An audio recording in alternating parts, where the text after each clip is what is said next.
Believe me, the award is not next to Babe Ruth of baseball. It's in the basement somewhere with the folder. So it's a privilege to have been invited to speak here. I've known Michael Hagstrom from the SAS days. That's kind of why I'm here. But with privilege comes responsibility. And so I want to basically try to transfer some knowledge here in 35 minutes. This is, I need to manage your expectations. This is going to be like an MBA curriculum in 30 minutes, so put on your seatbelts. So who will benefit from this presentation? Managers who have previously struggled at promoting integration of enterprise risk management, enterprise performance management, and integrating them into their decision support systems. Managers who intend to champion any or all EPM and ERM improvement techniques, they need a compelling call to action. The reason I have champion in quotation marks is because it's just been my observation over my 40-year career. I'm 69, my grandsons are 10 or 15 and 18. I'm a little older than all of you, so I'm looking back on a career, is that although it's nice to have executives sponsor or be advocates of new initiatives and programs, often they're preoccupied with firefighting and short-term priorities at the top. And typically it's managers 1, 2, 3 levels down from the C-suite who kind of have passion, fire in the belly, and say, how long do we want to continue to perpetuate using some of these older techniques or stale techniques? And they're the ones that will do pilots or programs or rapid prototyping or proof of concepts to bring it forward. So I actually enjoy presenting more to middle managers than the executives. So what I'm going to cover is just really start with, like, what's the difference between, how are these two areas, these domains, ERM and EPM, connected? I do need to define what is enterprise performance management. There's so much confusion and lack of consensus about it. Then I'm going to share 3 categories of risk, and then one of those categories I'm going to provide examples of how this integration takes place, and at the end I'm going to bring it all together with a diagram. So, ERM, GRC, EPM, kind of KPIs, KRIs on the left, KPIs on the right. Brake, pedal. Brake, let's basically hold them back. Pedal, let's push the organization ahead, maybe with risk. Risk, reward. Audit, control, and compliance, performance improvement. Cost center, profit center.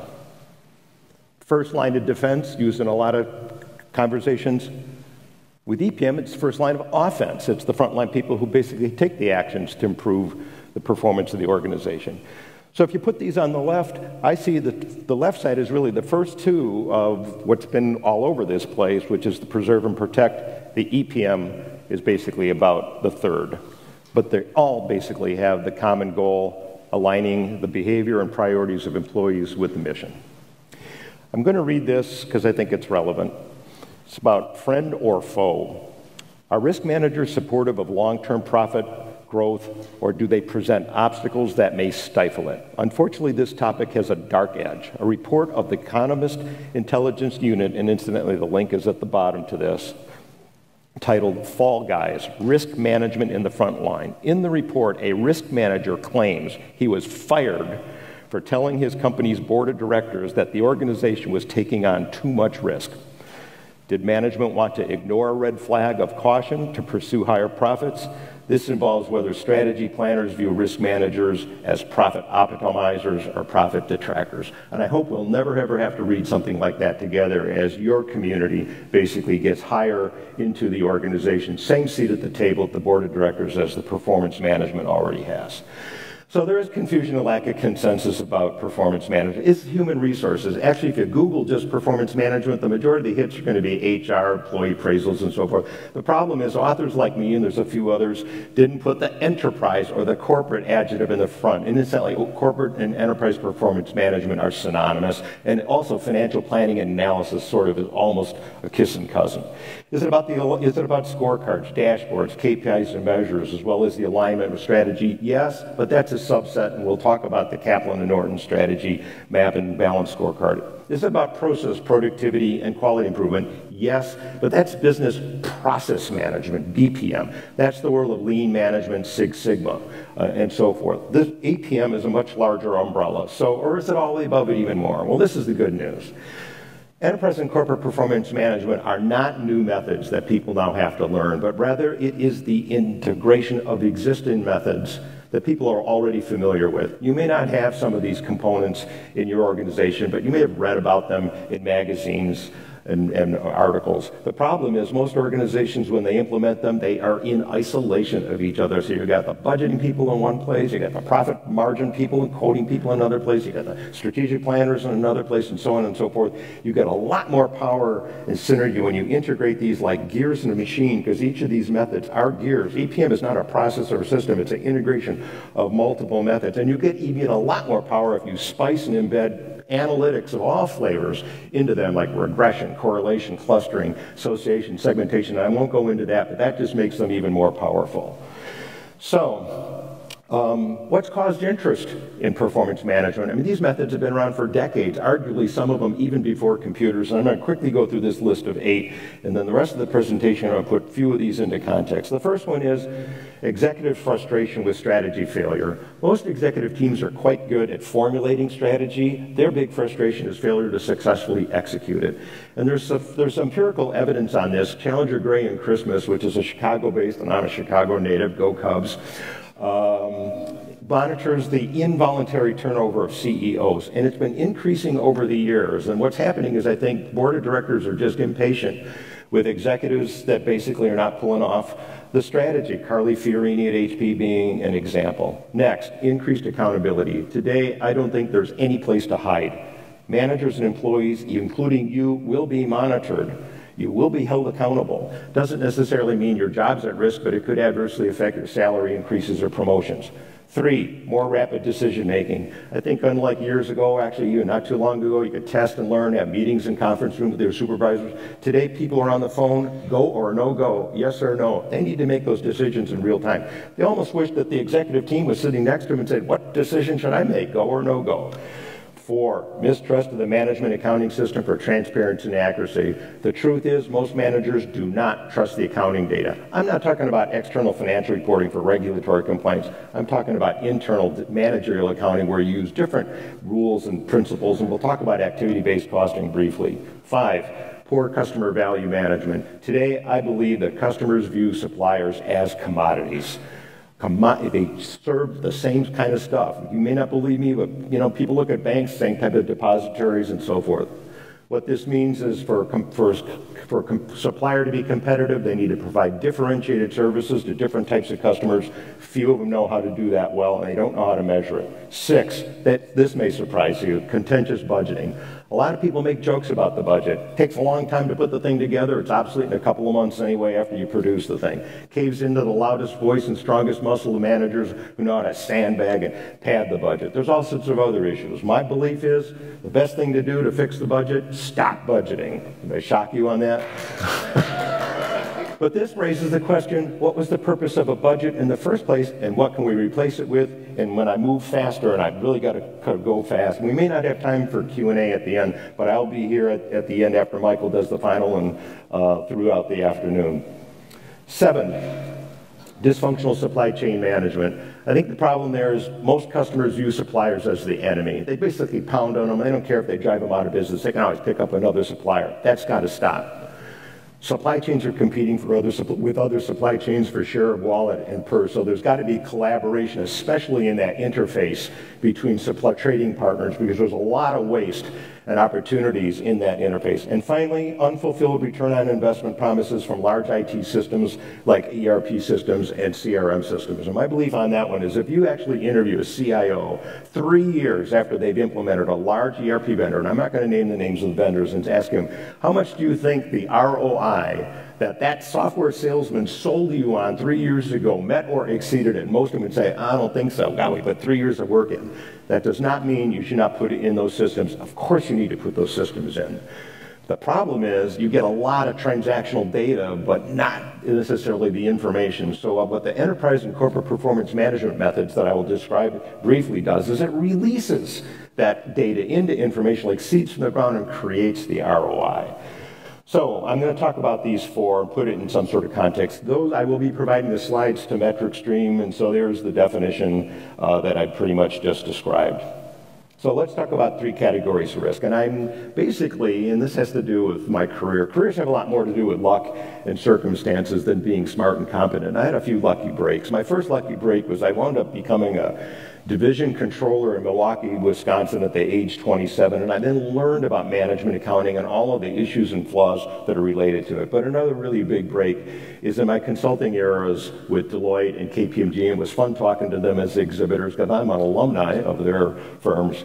I got trained by both Professor Robert S. Kaplan of the Harvard Business School and the Dr. David Norton in both activity-based costing and balanced scorecard and so forth. So I'm shamelessly stealing these next few slides from a presentation that I presented and co-presented with Professor Robert Kaplan.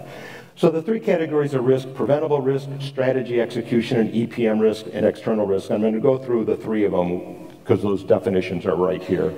Number one, preventable risks. What are they? Unauthorized employee actions, breakdowns in standard operating procedures. How can they be reduced? Communication of code of conduct, mission and vision statements. Also, strong compliance practices. For example, internal controls, segregation of duties. You all know classic payables, purchasing and so forth. Standard operating procedures, whistleblowing and promoting and accepting and actually encouraging whistleblowing. Strategy and enterprise performance management risk, which the rest of the presentation I'll be talking about this. What is it? Taken to execute the C-suite strategy to generate superior returns. Examples include credit risk, research and development programs, hazardous environments. These types of risks cannot be reduced to zero. Their likelihood of occurring can be reduced or effectively contained should they occur, and I will be giving some examples. And then the last one is the external risks from uncertain, uncontrollable external events that cannot easily be predicted or influenced. As Michael said in his keynote speech with the Rumfeld, managers often don't know what they don't know, those unknown unknowns. Scenario exercises can help identify these risks in workshops. So if they're envisioned, however, risk mitigation actions can be taken, building earthquake or flood-proof structures, backup data centers in distant locations, insurance, hedging, diversification. So let's talk about how some of this marriage, this integration of ERM with ERM can take place. Let's start with that first of those 8 forces, the failure, the frustration of executives to, although they can formulate strategy well, to successfully execute it. And this is where the strategy map and the balance scorecard comes in. And you notice I've got the two of them linked together, and in a second I'll describe why the strategy map's going into the scorecard. But above that is something arguably more important. That's the vision and mission statement. That must come from the executives. In my mind, that's their number one job. Number 2 job, grow and employees into stronger employees. But number 1, set direction. What the executives really have to answer is this question. Whoop! I forgot that I didn't use my automation here. The question, where do we want to go? But with the strategy map, scorecard, and all these other enterprise performance management methods, answer is a different question. How will we get there? What are the projects? What are the initiatives? What processes do we need to improve? Now, many organizations allegedly have the balanced scorecard. You might have it. Kaplan and Norton wrote the first book 10 years ago, although I think there's lack of consensus about what it is. But very few organizations have a strategy map. I believe the strategy map is orders of magnitude more important than the balanced scorecard. The balanced scorecard is just a feedback mechanism. The strategy map is the GPS. That's where the intelligence is. So real quick, this is a primer. What does it look like, those of you who are unfamiliar with it? What Kaplan and Norton recognized 10 years ago is executives were overreacting to financial results reported at the end of the period. They said you need to shift your attention to non-financial metrics collected during the period so that you can basically react to them and move your way up. And they created these 4 perspectives that have bottom to top linkages, cause and effect relationships. Causality is the most critical principle, I think, when you do any type of modeling. It starts with learning and growth and innovation. That's the soft spot of employees. So if the employees are basically accomplishing those objectives, they'll contribute to the internal process improvement objectives. And if they're accomplishing the internal process improvement objectives, they'll contribute upward to the customer retention, loyalty, satisfaction objectives. If they're accomplishing those, then they'll contribute to the different financial objectives. For mature companies, it may be revenue growth. For startup companies, it may be profit growth. So all of those arrows, those are key performance indicators. Those are measures, If you can't measure it, you can't manage it. If you can't manage it, you can't improve it. You know, you get what you measure. So the measures are really kind of key here. It's kind of like the donkey with the carrot. You know, it's basically how you drive behavior. So think of this thing like vectors if you're an engineer. And instantly, I am an engineer. I always say I'm an engineer masquerading as an accountant because I'm in the accounting space, but you got to think like an accountant. You got to think like an engineer. A lot of the accountants, quite frankly, and I'm a little critical of them, are bean counters. We've got to turn the CFOs into bean growers. So think of this as vectors where we're aligning all of the vectors to the bottom to the top. Or think of it like in the Olympics, the crew team. The ones that win the gold medal, they are in sync. The ones that don't get the gold medal, some of them are off. The ones that don't even qualify, they're rowing in different directions. This is about alignment of behavior of employees with the mission of the strategy. So effectively, if you go from bottom to top, a learning environment will stimulate process excellence. Process excellence will lead to customer intimacy, satisfaction, loyalty, and that will create the financial value. So let's put this in the context then of how does enterprise risk management integrate with this? You know, a lot of the presentations talk about ERM, connection to business improvement. Well, this is some examples. We'll start at the bottom of the learning and growth, immigration regulation, obsolescence of technologies and products. Those are risks. When we move into the internal processes, dysfunctional organizational structure. I'm sure none of you have any dysfunctional organizations going on. Inadequate controls. Let's move up to the customer. Competitor actions. And competitor actions are really incredible. Look at Amazon. Started off as a book publisher. Not too long, then they're like selling stuff, competing against Sears and Macy's. Now they're doing video, competing against cable companies. Concentration of revenues in too few of customers. That's a risk. If that large customer goes away, you're in trouble. And at the financial level, macro and economic factors, exchange rate fluctuations, political environments, and look at the political environments that are going on right now. All I have to do is say Nicaragua, Venezuela, Brazil, and then, of course, the Eastern European countries. So I want to make a clarification about something. A lot of people say, oh, we got, in fact, this is an anecdotal. When I was with SAS in Europe, company had our scorecard software, and I said, how many KPIs do you have? And they said, we got 300 KPIs probably. I said, that's great. How can they all be a K? And I want to differentiate key performance indicators from performance indicators. Key performance indicators are strategic. Performance indicators are operational. Key performance indicators must be displayed in a balanced scorecard with the linkages. In contrast, performance indicators are displayed in dashboards because dashboards don't have interconnectivity. Another differentiation, KPIs must have targets because targets is all about the accountability. In contrast, think of it as operational performance indicators don't have to have targets. They can, but they will be more like, trend analysis, upper bound, lower bound limits. Frequency of reporting, quarterly, monthly, weekly. But once you start getting into the near daily, you're in the land of PIs, not KPIs. And let me just give you a definition. KPIs, get this, monitoring the progress towards accomplishing the strategic objective. Monitoring the progress towards accomplishing the strategic objective. It's for strategy execution. In contrast, definition of operational PI is monitoring a process, on-time delivery, and so forth. It's good. All these measures are important. They just serve different purposes. Also, KPIs must be derived from the strategy diagram. It's uniquely defined by the executive. You tailor it like a suit of clothes. You do need two types of KPIs. You also need what are called project-based because strategy is all about change. It's not about doing the same stuff over and over again a little bit better. So examples of project KPIs are percentage of completion or milestones. And then finally, here's the big problem. The strategy, and I would argue risk, is disconnected from the budget. And we've got to figure out, and I'll show you, how do we connect strategy and risk management to the budget? Getting these things accomplished quickly is, to me, one of the types of things I'm really into speed results. And I just want to share with you a technique, and I'm actually sharing this as knowledge transfer with the Metrics People software. It's a Metrics People staff. It's a technique in a one-day workshop, and I hope it comes in using SWOT analysis with yellow post-its that the executives fill out the night before. They bring them in. We put them on the 4 panels, learning and growth, process, customer, financial, and I give them 30 minutes without talking to each other. Look, put the post-its that are similar, that's what's in the middle. Guess what? Strategic objectives. You can see the little white sheet of paper. And there's the team for the rest of the day. What's the projects? What's the initiatives? What are the KPIs? You can build this thing in one day. It doesn't mean it's finished, but it gets accelerated learning. You get buy-in, you get the understanding, and then basically refine it for a few days. Next force, mistrust of the management accounting system as flawed cost allocations and misleading cost reporting of outputs, products, standard service lines, channels, customers, and outcomes, and the shift from being product-centric to customer-centric. This is where activity-based costing comes in for the majority of organizations that have repetitive processes. If you're very project-oriented, then project accounting is more dominant, but mostly you are doing repetitive. And this is the way I define ABC to people. Imagine you go to a restaurant with 3 other friends. You order a little salad, the other order the most expensive item on the menu, and a glass of wine.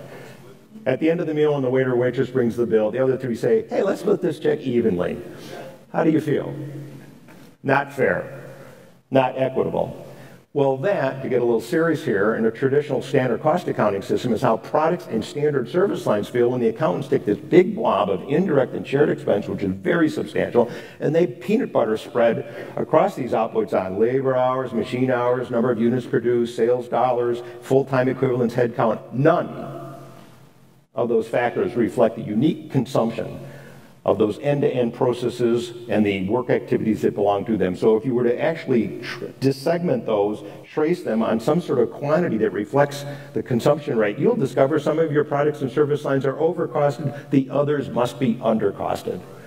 It's a zero-sum error game. Oh yeah, it reconciles in total, so when EY and PwC comes in to do the audit, no problem. But to the managers, it's flawed and misleading. So I can't believe that most CFOs are still in the 1960s. You can see I'm getting a little passionate here. They've got to come around, because I can tell you 95% of organizations still do the peanut butter spreading. So the way you resolve this quickly, this is quick primers. What ABC does is it starts with the cost-centered statement. And it's actually a pretty good statement. You know, everybody, all of you in the room are familiar with this statement. But when you get that statement, you ask yourself, you know, how much smarter am I? You know, it either makes me happy or sad, but not any smarter. ABC translates the same 914,000 into the language of work. Keys claims, analyze claims. Notice I'm using the back office of an insurance company. It's a factory too. And then it reassigns, oh, I forgot to give you the final definition of ABC. It says that the waiter or waitress brings 4 individual checks. You pay for what you consume. Once we have the activities, we reassign it to the products and customers, just like the waiter and waitress. It's basically modeling. Oh, there's my statement. When managers get this kind of report, happy or sad, rarely any smarter. Now, it isn't quite as simple as I described, because in most organizations like yours, you've got support departments that do work for other support departments that ultimately support the frontline departments that interact with customers or make products. And then further down, you've got what is kind of the predator food chain, type of supplier, type of order, type of product, type of this, type of customer. But basically, it all piles up in an accurate and more reasonably accurate way. The results are really shocking for commercial companies. This is an example when you actually do activity-based costing. I don't know if I'll stay here so the camera. The vertical axis is the profitability by product. The horizontal axis is the cumulative buildup of profit, rank ordered from the most profitable product to the next most, and so on and so forth. The very last data point will reconcile, and in this example, which is not fictitious, 30 million in sales, 20 in expenses for 2 profit. It's 2. I was there when this happened. I probably should share this. This was my very first ABC project, 1980. It's like a baby picture you keep in your wall. There was so much shock when the management team saw the graph, because it said, look, you made roughly $8 million of unrealized profit on 3/4 of your most profitable products. You lost $6 million on the remainder. And their belief was it was this little blue line with a hook on the end. That's because all of that peanut butter spreading allocations was crushing and suppressing any accuracy in the ABC modeling technique, and the drivers was detecting all the diversity and variation and basically creating the truth on the top line. So this is the reality. Now, some of you would say, well, what are you supposed to do about those unprofitable products? Drop them? No, that could be a mistake. Sometimes you have to have loss leaders that are associated with winners. Also, doesn't do a good job on new product releases that come out, but every time you refresh the model, they move over to the left. But at least it's fact-based data. At least it's fact-based data. And remember this, if you remember anything from my presentation, in the absence of facts, anybody's opinion is a good one. In the absence of facts, anybody's opinion is a good one. But usually the biggest opinion wins, which is the opinion of your boss or the boss of your boss. So to the degree they're making decisions on gut feel, intuition, or flawed and misleading information, or politics, your organization is at risk, your world. Well, I don't know where it's supposed to aim. Oh no, I hit the wrong button. Oh, well, there we go. Oh, there we go. Let's move to the next one, customer satisfaction. The only value a company will ever create is the value that comes from its customers, the current ones and the new customers acquired in the future. To remain competitive, one must determine how to keep customers longer, grow them into bigger customers, make them more profitable, serve them more efficiently, and acquire relatively more profitable customers like your existing ones. But the problem we have is most of the accountants aren't doing any of that because they stop doing their measurements at the product or service line gross profit margin line. They don't go below that line, so they don't release that information. So visually what I'm saying is if the entire rectangle here is the total expenses for a period, a month or a quarter, they're measuring the shaded spot, material, labor, and I understand service organ, get this, only two out of 10 employee jobs in U.S. are product making. 8 are services, which are probably mute. But an automobile loan is a service line anyway. The issue here is the white space is arguably more important than the dark space for a whole host of reasons. And then we've got this issue, angel customers and demon customers. High demanding customers, always changing schedule, never by standard, always calling help desk, always returning goods. Low demanding one, only by standard, never change schedule, never call help desk, never return goods. You love the latter one.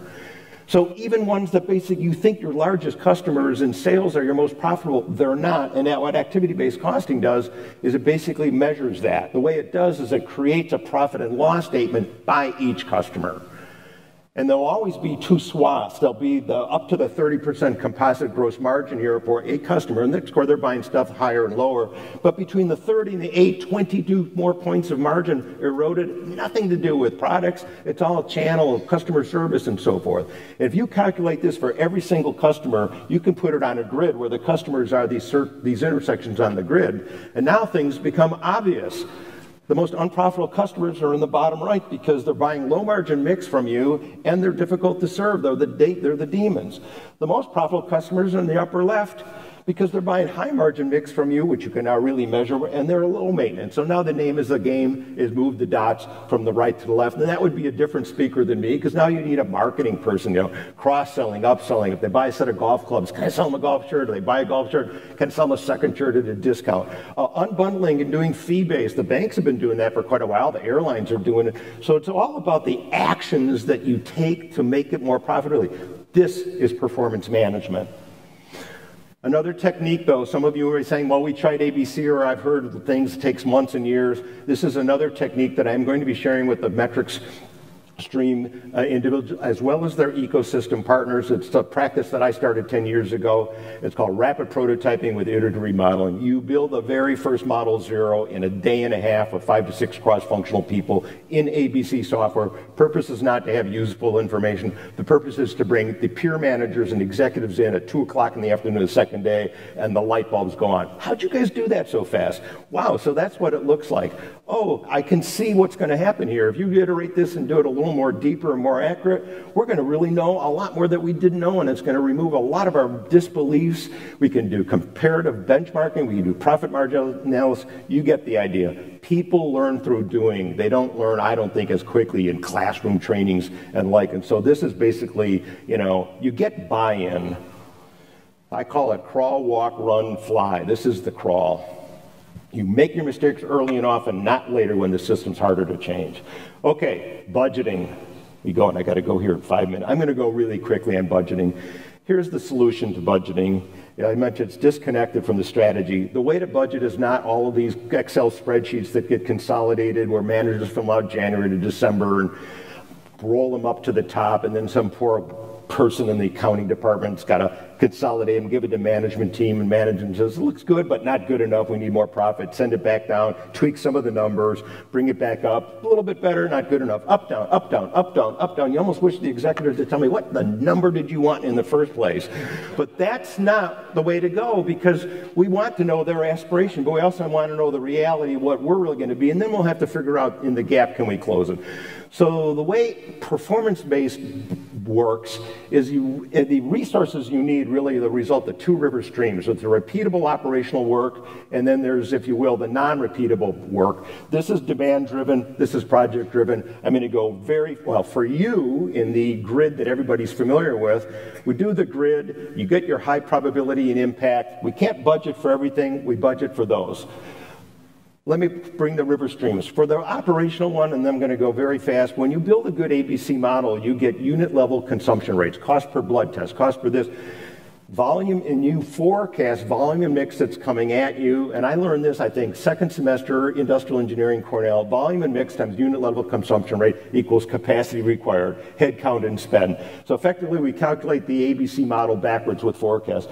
On the bottom level, there's really three projects. Capital projects, we're all familiar with that. Strategy projects, remember the strategy map? We got to fund all of those projects up there. Risk projects. So that's the solution. And forget about the annual budget. Refresh the forecast and these metrics quarterly, maybe monthly, and get rolling financial forecasts out 18 months, which can produce pro forma income statements and balance sheets, which ultimately lead to cash flow statements, which is what the treasury function's looking for.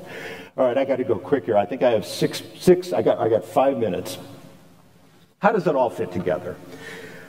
On my computer, I have a whole bunch of EPM slides from Accenture, from IBM, all of the IT firms. They are IT diagrams, you know, databases. This is my diagram. I'll show you how this works in a second. Think of this so it's like the flow through your body, like your bloodstream. But we will start with customer satisfaction. Our idea is how do we connect customers to shareholders, you know, at the end, okay? So how does it work? Oh, where's management accounting and analytics in the diagram? You don't see it. Why?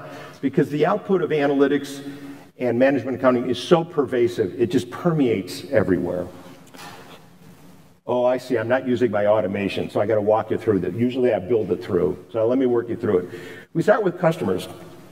The executive team will formulate strategy based on their needs. I know Michael Porter, Five Forces, all of that stuff.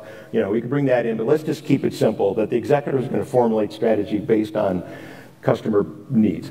We're going to communicate it with risk management, KRIs, and KRIs are very interesting. KRIs, in my mind, are the leading warning indicators about the erosion of the KPIs. So if your KRIs are beginning to decline, you're going to adversely, the KPIs are eventually going to show up. But we communicate that to the employees with the strategy map and the KPIs and scorecards and dashboards. The employees, your assets are in this big box. So once we've got that, then employees every morning, they can basically, you know, they're asking the question, how am I doing on what's important? How am I doing on what's important? Well, they can walk in the morning, they can look at their chart or the dial, is it favorable or unfavorable to the target? And if everybody's got that, then it's how are we doing on what's important? So now you've basically started to do this alignment. Now we've got the CFO, what I call CRM, which is the targeting. And I didn't go into it too much, but here's the gist. What you really have to answer the question is which types of customers are most attractive to acquire, to retain, to grow, to win back? Which types are not? How much do we optimally spend growing and retaining, discounts, deals, coupons, all of that stuff? That information is needed, but the accountants aren't doing it because they stop at the gross profit margin line. They don't take it down. Then we've got the world of lean management and six management. You know, this is take the order, complete the order, admit the hospital patient, complete. So that's the lean management, six big business process improvement and the like. And I hope this works. Good. This is happening every minute, hour, day, week, month, year in any organization. And so people ask me, well, what's the roadmap to complete the full vision of enterprise performance management? My answer is there is no roadmap. There's a starting point, and an ending point. Now it's a tribute to the better executive teams, because start thinking of this as like arteriosclerosis of your process. To the degree that there's a constraint, you're going to basically be constraining the flow through. They're the ones that have to recognize, well, is it that our employees don't understand strategy? Let's start there. Let's communicate strategy in a way that they can understand it. If we don't know where we make or to lose money or it's flawed, let's do the ABC. If we don't know which types of customers to go after, let's do that. If our processes are inefficient, let's do that. But my belief is do these things in 18 months. Don't wait 3, 4, 5, 6 years. You've got to pull it off fast. And to the degree that there's inefficient processes, poor targeting of customers, excess idle capacity, the money doesn't go to the shareholders, it leaks into the sewer. So this is really an optimization. One last point, because I know there's some public sector people in here, and I probably shouldn't, but I just want to say I have had presentations where public sector people said, oh, I'm walking out of here because we're not a business. And I go, I disagree. I grant you this in your public sector people. You can't choose your customers, and your goal is not to make a profit. What else is different between you and a commercial organization? You got limited resources, you got to use them in a way. So there's so much convergence of these methods in the public sector. So, oh, I can read it from here. So make the revolution per minute. These gears are the, if you will, the various methods of the business analytics gear. Spin better, faster, cheaper. That's the process stuff. Safer.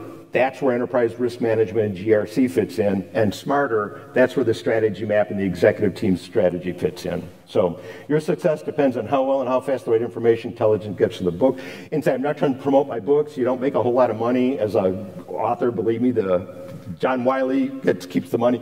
But if you go to Predictive Analytics, Chapter 1 on Amazon's a free download. I think Chapter 1 will give you the good story on it. So if you get my slides, there are some links to some articles related to this, but you know, my message is get educated, get the buy-in, rapid prototyping, start small, think big, got to consider incentives, and I'm going to end on one thing, time up.